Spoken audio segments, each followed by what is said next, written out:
In this video, we are going to talk about Combat Zone, which is one of the zones in Night City that appears in Mike Pondsmith's Cyberpunk universe, where CD Projekt Red's next game, Cyberpunk 2077, is based on. In a nutshell, Combat Zone is the most notorious zone for violence and chaos in Night City, where the zone is controlled by several gangs. The gang wars, robberies, murders, and any kind of illegal activities you can dream of, are common in Combat Zone, and it is a place where the concept of survival of the fittest has taken deep roots. So, without further delay, let us begin our visual journey to learn more about Combat Zone. If we take a look at the history of the Combat Zone of Night City, it started with the death of Mr. Knight, who is the founder of Night City. The next several years after Mr. Knight's death were filled with chaos. The corporations controlled the city government and the corporate center, and the mob controlled all other service-related businesses. Gangs which were sponsored by mob and corporations established their own sectors within the remaining suburbs of the rural city areas, which is the area that wasn't part of the Mr. Knight's urban plan. The outcome of this is the infamous area that identifies as the Combat Zone. Prior to late 2020, the Combat Zone in Night City was nothing more than a slum area that changed its borders several times, based on gang territories and economic status. The neighborhoods and housing projects contained within were originally built to house both the construction crews who built the city, and people who were thrown out from core city zones, because they didn't manage to pay for the renovations that happened after the mob war. As the city grew at unrivaled pace, anyone who can afford living in other areas, such as Corporate Zone, Beavervilles, or Malplexes, moved to those areas. And those who cannot afford to live in those areas, moved to the Combat Zone. As more and more people were pushed out from core city areas, those people had no choice other than move to the rural homes of Night City, and the housing projects were soon overwhelmed, and the neighborhoods devolved year by year into a den of crime and neglect. At the end of the mob war in 2011, authorities started to push the remaining gangs out of the core areas in Night City. New laws were passed that allow authorities to seizure and sale any property that connected to gangs in core Night City areas. Police and corporate security teams relentlessly harassed anyone who were connected to gangs. While authorities were seizing properties that were owned by gangs, police made high number of arrests.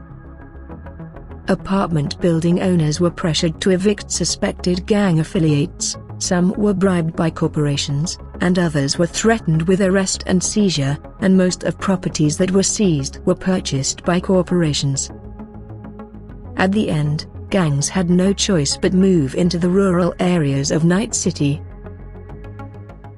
As gangs began their activities on rural city areas, number of violent incidents and gang wars started to become common in those areas. As violence in those areas started to rise, police and corporate security withdrew, because corporations had no business interest in those areas. Thanks to the withdrawal of police and corporate security, those areas slowly became part of the Combat Zone. While authorities were pushing gangs from core city areas, gangs started to fight with each other to take over territories in rural city areas.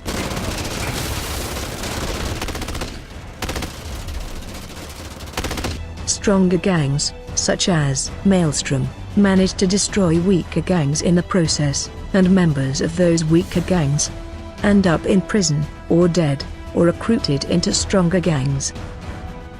The process of pushing gangs outside the major city areas continued across the city, as the majority of the most violent gangs were condensed into areas that currently part of the Combat Zone. As the final step of that push, city officials drawn up the borders, and area was walled off. In present day, there are checkpoints located at entrances to the Combat Zone. Getting into the combat zone is rarely a problem, but getting out can often require an ID check, and sometimes a vehicle search. Facilities such as electricity and water are provided across the zone illegally by netrunners, edge runners, and other rebels of the digital age. Food is brought into the zone by nomads, to the scattered restaurants and grocers. The nomads, who do this, pay tribute to the gangs whose territories they cross, but they still tend to be heavily armed and armored. As for the security in the zone, standard police doesn't enter the combat zone. But there are situations where specialized police units such as Max TAC enter the combat zone. As for the corporate security, standard corporate security has no involvement in the combat zone.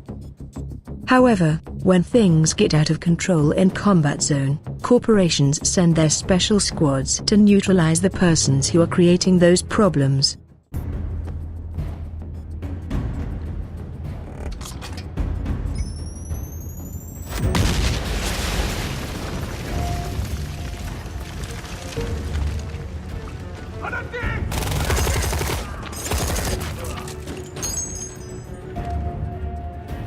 You're on Saito.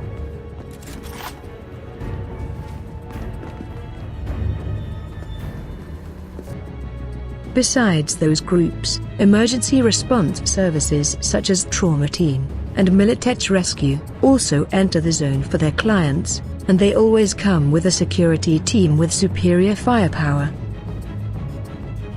Navigating the zone is difficult, as most of the street signs have long been removed. Newcomers to the zone, or temporary visitors, would be advised to find a guide and proper security detail for protection. Also, any newcomer or visitor should have a good idea about gang territories and what are the ways to show respect properly for each gang.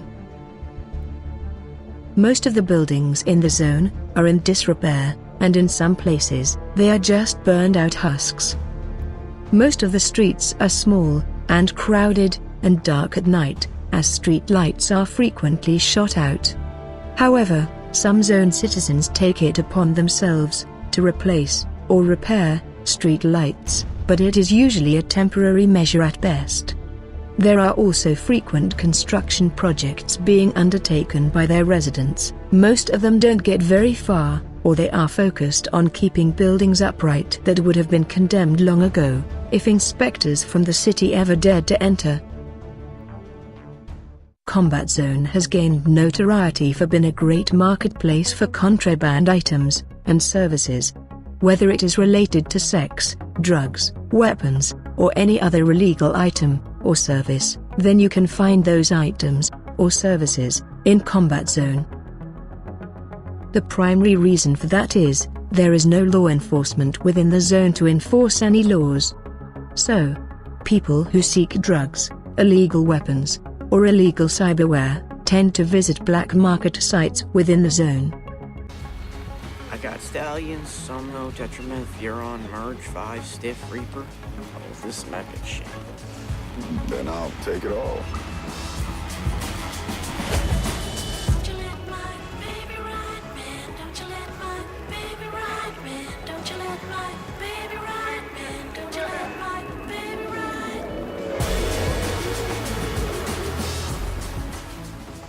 Also, some people come to the zone to seek pleasure from brothels in the zone, and the main reason for that is, since there is no regulations within the zone, some of the brothels provide sexual services that are illegal outside the zone.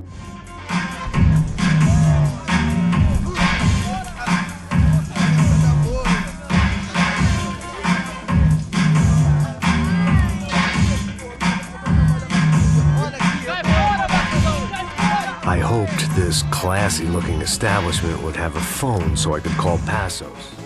The underground nightclubs in the zone also have earned notoriety as places that facilitate all sorts of illegal and unethical pleasures.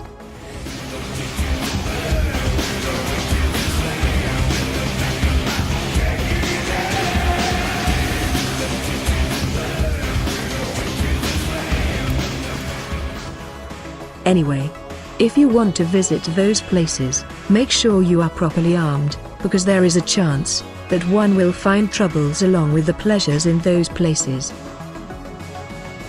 Living in the combat zone is rough. If you are a healthy male. If you are a female, or a child, it can be a nightmare. Every last piece, I'll put you outside where the sky is raining, where it's raining fire.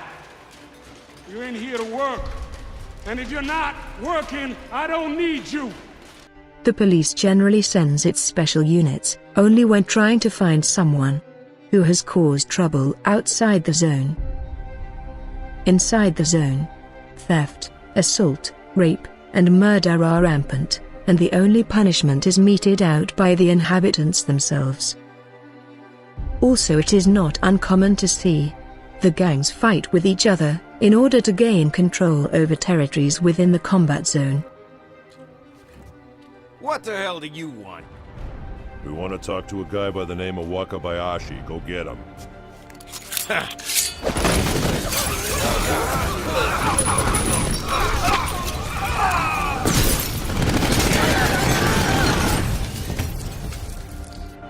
The media often paint the zone as being populated by nothing but gangs, criminals on the run, and psychos. But the truth is far from that. The majority of people who live in the combat zone are just ordinary people in a near inescapable prison of poverty and despair. The worst part is that they can look over the wall and see the wonders of Night City spread out before them. You might wonder, why does city government allow such zone to exist within Night City? There are two main reasons for that. One is corporations don't gain any financial benefit by doing so. So they are not willing to spend money on any military or police operation to clean up the combat zone. Other reason is each corporation has several benefits from the combat zone. Most of the corporations use gangs and mobs in combat zones as proxy soldiers to sabotage the business of the rival corporations. Also, recruiters of corporations are frequently searching the combat zone, looking for promising young criminals to recruit, by promising them high pay, the best enhancements and a life of glamour and adventure. We are closing to the end of our visual journey. But before reaching the end, we should try to summarize what we have learned about combat zone. It is a zone that was created and established due to unconstitutional activities of corporations and city council in the past. It is a zone where all the gangs who were pushed away from core city areas are live in. Given that police has no presence within the zone, gang wars, robberies, murders, and any kind of illegal activities you can think of are common within the combat zone. But you should not assume that the zone being populated by nothing but gangs, criminals on the run, and psychos. The truth is that the majority of people in the zone are ordinary people who are crushed by poverty and despair. The life of the combat zone favors the victimizer, not the victim. Basically, it is a life where the concept of survival of the fittest has taken deep roots. Personal responsibility, personal responsibility, personal responsibility, personal responsibility, personal responsibility, personal responsibility.